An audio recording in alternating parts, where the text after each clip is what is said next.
మంచి number and మీ పెరిగింది, మీ presence పెరిగింది. ఇంతకుముందు ప్రజెన్స్ ఉన్నా దానికి తెలుగుదేశం ఫ్లేవర్ ఉండేది, ఇప్పుడు అలా కాదు, మీ ఫ్లేవర్ కూడా ఇందులో ఉంది. So it's good time. అంటే కొంచెం నిర్మాణాత్మకంగా మీరు కీలక భాగస్వామిగా ఉన్నప్పటికీ నిర్మాణాత్మకంగా వ్యవహరించడానికి బోళంత ప్లాట్ఫామ్ దొరికింది. సో ఎలా వినియోగించుకోబోతున్నారు ఈ అవకాశాన్ని? ఎందుకంటే బీజేపీ వాస్తవంగా ఆంధ్రప్రదేశ్లో ఎప్పుడు కుంటుతూ నడుస్తూనే ఉంది ఇన్నాళ్ళు. ఎప్పుడెప్పుడో మొదట్లో జనసంఘగా ఉన్నప్పుడు కొంత బాగుండేది. ఎప్పుడైతే టీడీపీ ఛత్రం కింద వెళ్ళిపోయిందో ఇట్ లాస్ట్ ఇట్స్ ఫ్రాగ్రెన్స్, మొత్తం రంగు రూపు అన్నీ రుచి వాసన అన్నీ పోయినాయి, మళ్ళీ వచ్చినాయి. ఈ వచ్చిన దాన్ని కాపాడుకుంటే తిరుగులేదు. నిజంగానే కర్ణాటకతో పాటు ఇంతకుముందు కర్ణాటక ఒక్కటే, ఇప్పుడు తెలంగాణ, ఆంధ్రప్రదేశ్ ఉత్తరాది బీజేపీని వద్దనుకుంటే తిరస్కరిస్తే అక్కడ మరి 40 సీట్లు తగ్గినాయంటే మామూలు వ్యవహారం కాదుగా. ఈరోజు ఆదుకుంది మరి దక్షిణాదే, తెలంగాణ, ఆంధ్రప్రదేశ్. అక్కడ ఎంపీ స్థానాలు, ఇక్కడ ఎమ్మెల్యే స్థానాలు, ఎంపీలు కూడా గెలిచారు.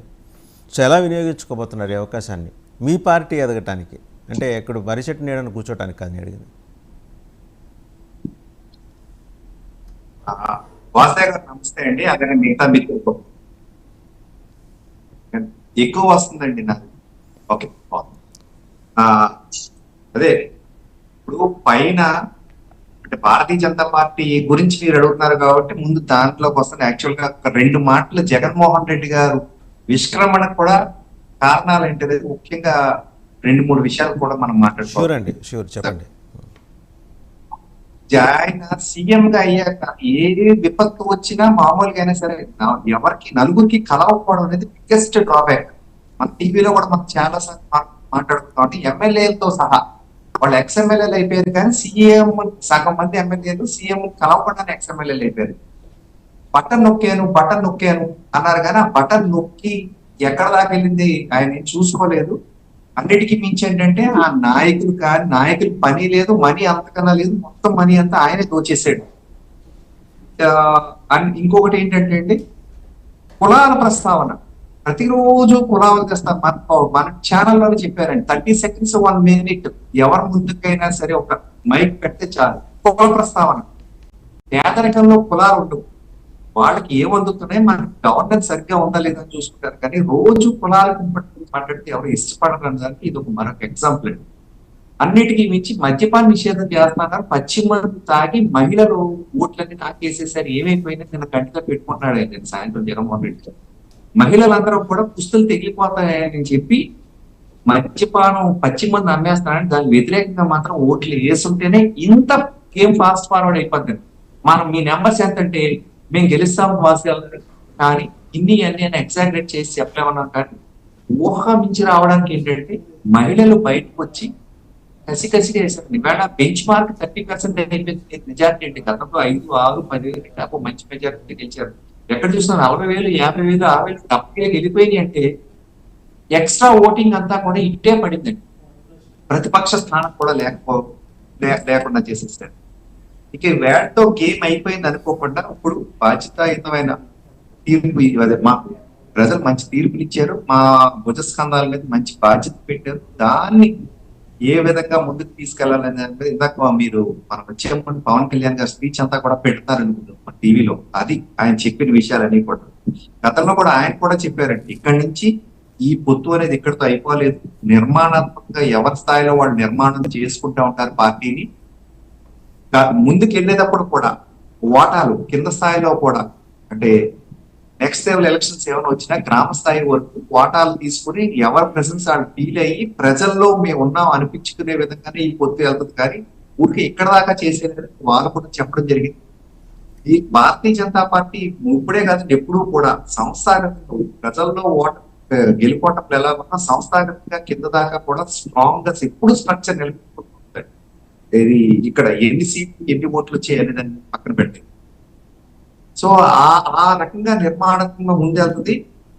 సీట్లు కూడా ఇల్లు తక్కువ తీసుకున్నారా, అన్న ఎక్కువ తీసుకున్నారంటే ఒకసారి త్యాగాలు చేయాల్సి ఉంటుంది. కానీ సీట్లు ఏ విధంగా తీసుకున్నారు, ప్రతి జిల్లాలో ఫీల్ ఉంటది, ఫీల్ ఉండే విధంగా సీట్లు మీరు తీసుకోవడం జరిగిందని చూస్తే ఆ శ్రీకాకుళం, విజయనగరం, విశాఖపట్నం ఇలా ప్రతి దాంట్లో కూడా ప్రజెన్స్ ఫీల్ అయ్యేలాగా వెళ్ళారండి.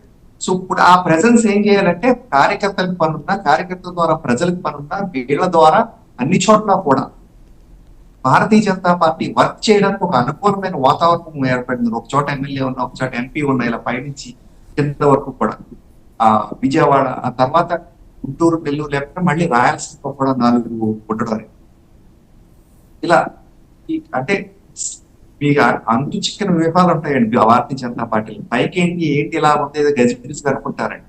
ఏంటి వీళ్ళు గెలుస్తారా గెలవరా అనుకున్నారు. సో స్ట్రైక్ రేట్ 8/10 అంటే బాగానే చేశారు కదండి. 80% అండి. అలాగే గుడ్ నెంబర్, ఏం తక్కువేం కాదు. అది ఎందుకు చేశారు అనేది ఇప్పుడు అర్థమవుతుందండి. మీకు నేను గతంలోనే ఎక్స్ప్లెయిన్ చేశాను, ఇప్పుడు అర్థమవుతుంది. ప్రతి చోట కూడా ప్రెసెన్స్ ఉండాలి. భారతీయ జనతా పార్టీ ఏమన్నా చేయగలిగిన సహాయం ఏమన్నా ఉంటే ప్రజలకు చేయగలగాలని దానికోసం పైనుంచి కూడా ఒక ట్రైన్ లేక తీసుకుని వెళ్ళారు. దాని ద్వారా ప్రజలందరికీ కూడా అందుబాటులో ఉంటాం. మనం ఏం చేయగలమో సాధ్యమైనంత వరకు ప్రజల ఆకాంక్షలు ఏవైతే ఉన్నాయో అవి మేము మీ ఐడెంటిటీ నిలబెట్టుకుంటారా అండి ఈ టర్మ్ లో? రామ్ కుమార్ గారు, మీ ఐడెంటిటీని ఈ టర్మ్ లో నిలబెట్టుకుంటారా? మీరు దాన్ని నిలబెట్టుకొని కొనసాగిస్తారా? ఖచ్చితంగా నిలబెట్టుకుంటాం. గతంలో ఏమన్నా ఉంటే ఊరికే పైనుంచి ఏమైనా నిధులు ఉంటే ఇచ్చేసాం, అయిపోయింది పని అనుకునే విధంగా బాగా ఉండేది. అంటే స్టేట్ లో చూసుకుంటారు. ఈసారి అలా కాదండి. ఈసారి గతంలో కూడా చూస్తే పైనుంచి వచ్చి ప్రతిదీ కూడా పైనుంచి ఏం వస్తుంది అనేది చెప్పి ఇక్కడ ఇవ్వడం. ఈసారి అలయన్స్ కి రావడానికి కూడా కారణాలు ఏంటి? పోలవరం కట్టాలంటే స్టేట్ బాధ్యత. స్టేట్ లో గతంలో ఇంత కట్టాం, ఇప్పటి నుంచి కట్టడం 2019 వచ్చాక మేము ఏమి ఇవ్వాలంటే ఇక్కడ చేయడానికి లేదు, మేము ఇస్తున్నాం ఇక్కడ చేసి కూడా ఉండాలి అనే ప్రతి ముక్క కూడా కిందకి వెళ్ళేదాకా కూడా చూస్తామండి. ఇప్పుడు అమరావతి అనే రాజధాని కావాలి, మేము ఇవ్వడానికి సిద్ధం. చంద్రబాబు నాయుడు గారు కలలు అన్నారు, అంటే ఆయన దాని నిర్మాణం ఆయన బ్రాండ్ గా తీసుకోవాలన్నారు. ఆయన ఈ టర్మ్ లో ఆయన కూడా చేయాల్సిన చిన్న చిన్న పనులు ఏంటంటే టెంపరీ లాంటిది, చిన్న చిన్న పదాలు పక్కన అంటే ముప్పు తెచ్చిన విషయాలు, మనం చేసిన పొరపాట్లు. భారతీయ జనతా పార్టీ కానివ్వండి, ఏ పార్టీ కానివ్వండి, పవన్ కళ్యాణ్ గారు కూడా అదే చెప్పారు. మళ్ళీ మరొకసారి ఇటువంటి విపత్తు రాకుండా ముందుకు ఏ విధంగా ముందుకు తీసుకెళ్లాలనేది ఒక సమన్వయ కమిటీలు కూడా పెట్టుకుని ముందుకెళ్తాము అండి. అన్ని పార్టీలు వాళ్ళ ప్రెసెన్స్ కింద ఫీల్ అవుతారు. ఖచ్చితంగా ఎవరి స్థాయిలో వాళ్ళు చేయగల పని చేస్తారు. పైన ఇచ్చే ఆయన తెచ్చే పవన్ కళ్యాణ్ గారు, ఇక్కడ ల్యాండ్ ఏ విధంగా చూసేది చంద్రబాబు నాయుడు గారిని ఒక కాంబినేషన్ లో ముందుకెళ్తామండి. ఇంకొకటి అనలిస్ట్ గా చెప్పారు జాతీయ స్థాయిలో కూడా, మరి దానికోసం కూడా అంటే కాంగ్రెస్ అంటే కాంగ్రెస్ అని కాదు, ఇండియా అలయన్స్ మొత్తం పడితేనే భారతీయ జనతా పార్టీ ఇండివిజువల్ గా నెంబర్ ఏదైతే ఉన్నదో అక్కడ దాకా కూడా చేరుకోలేదు. ఈ లోపుగానే ఇందులో ఉన్న వాళ్ళని కైమా కొట్టేసి ఇద్దరు ముగ్గురు అటు ఇటు చేయాలని చూస్తున్నారు. సో భారతీయ జనతా పార్టీ ఎక్కడ ఏం కంగారు పడలేదు. ఆ సబ్జెక్ట్ లోకి వస్తా రామ్ కుమార్ గారు, అది చాలా ఇంపార్టెంట్ సబ్జెక్ట్. ఆ సబ్జెక్ట్ లోకి వస్తా. ఒకసారి మిగిలిన గెస్ట్లు కూడా మన కల్పల కిరణ్ గారు కూడా జాయిన్ అయ్యారు. ముందర వారికి కూడా అంటే కుటుంబం నుంచి రిప్రజెంట్ చేస్తున్న అందరికీ కూడా శుభాకాంక్షలు. కిరణ్ గారికి ప్రత్యేక శుభాకాంక్షలు. ఎందుకంటే రాష్ట్ర వాణిజ్య విభాగం ఆ పార్టీ ఉపాధ్యక్షులుగా నిజంగా he did a very good and commendable job అండి. అంటే నేను చాలా పర్సనల్గా నేను ఆయన్ని చాలా దగ్గర నుంచి క్లోజ్ క్వార్టర్స్ నుంచి చూస్తున్నా. పార్టీ కోసం నిలబడటమే కాకుండా కన్స్ట్రక్టివ్గా వెళ్ళటం, విచ్ హ్యావ్ నోటీస్డ్ కిరణ్ గారు. అంటే ముఖస్థుతి ఏం కాదు ఇది.